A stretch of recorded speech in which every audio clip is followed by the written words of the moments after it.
জামায়াত ইসলামের কাছে আহ্বান রাখবো, ভণ্ডামি বাদ দেন। আপনারা ভণ্ডামি বাদ দিয়ে অন্তরে কি আছে একটু খুলে বলেন। বাংলাদেশে জামাত একটা ভাইব দেওয়ার চেষ্টা করতেছে যে তারা খুব সংস্কারের পক্ষে, কিন্তু বিএনপি খারাপ হলেও একদিকে ভালো যে তারা যে সংস্কারের বিপক্ষে এটা জনগণের সামনে সরাসরি বলে।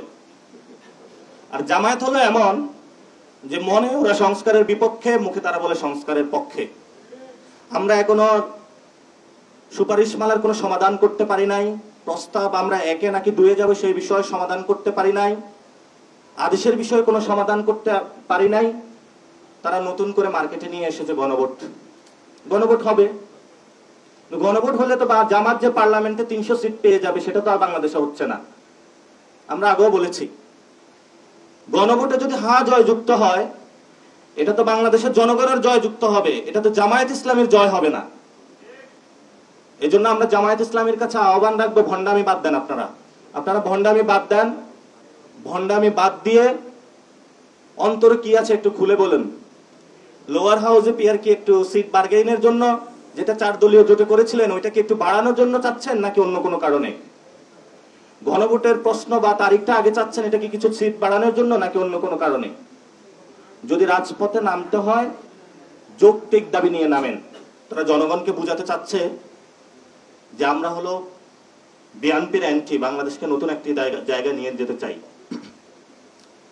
কিন্তু আমরা মনে করি যে জামায়াত এবং বিএনপি নিজেদের মধ্যে আন্ডারস্ট্যান্ডিং করে ইলেকশনে সিট ভাগাভাগি করতেছে, এবং সেখানে তারা জামায়াত প্রশ্ন নিয়ে এসেছে লোয়ার হাউসের পিয়ার, বিএনপি প্রশ্ন নিয়ে এসেছে নোট অফ ডিসেন্ট। এগুলো নিয়ে তারা সরকারের সাথে বার্গেইন করতে চায়। কোথায় ডিসি নিয়োগ দিবে, কোথায় এসপি নিয়োগ দিবে। জাতি যখন সংকটে, এই দুই দল বাংলাদেশকে অন্য একটি সংকটের দিকে নিয়ে যাচ্ছে। না, আমরা এনসিপির পক্ষ থেকে বলবো, আমরা জনগণের কাতারে দাঁড়াচ্ছি, পক্ষে দাঁড়াচ্ছি। আমাদের কাছে গডফাদার নাই, আমাদের কাছে রয়েছে কিছু শ্রমিক, কিছু আলেম ওলামা, কিছু নারী, বাংলাদেশের হিন্দু সমাজ, আমাদের সাথে রয়েছে প্রান্তিক লেভেলের ভালো কিছু মানুষ, যাদের দিয়ে আমরা নতুন বাংলাদেশ দাঁড় করাতে চাই।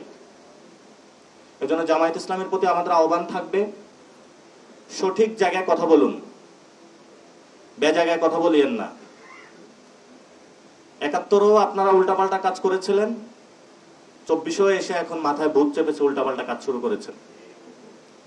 এজন্য জামায়াত ইসলামীকে আমরা বলবো, গণভোট নিয়ে জনমনে আতঙ্ক সৃষ্টি না করে সংস্কারের জন্য নোট অফ ডিসেন্টের প্রক্রিয়াগুলো কিভাবে আমরা একটি সমাধানে পৌঁছতে পারি,